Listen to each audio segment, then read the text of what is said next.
దేవునికి నువ్వు దూరంగా బ్రతుకుతున్నావు. పెదవులతోనే మాత్రమే స్తుతిస్తున్నావు.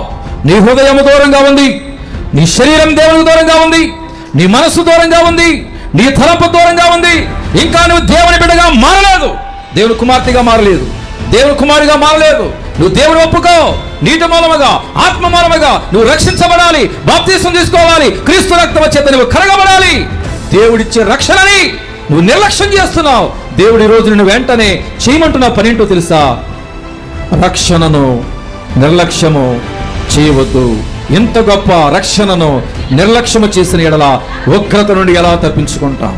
బాప్తిసం తీసుకుని వారులారా, రక్షణ పొందిన వారులారా ఎంతకాలం దేవునికి దూరంగా బ్రతుకుతారు? దేవుని రొమ్మును ఎప్పుడు ఆనుకుంటారు? దేవుని ఎప్పుడు హత్తుకుంటారు? దేవునికి సమీపస్తులు ఎప్పుడు అవుతారు? పెదవులతోనే స్తుతించడమేనా? మీ హృదయం దేవుడి దగ్గరగా లేదు. ఎంతకాలం ఈ వేషం, ఎంతకాలం ఈ మోసం? దేవుని బిడ్డగా మారు.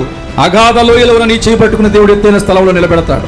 జగడగల లోయలో పడిపోయిన దేవుడు ఎత్తైన స్థలంలో నిలబెడతాడు.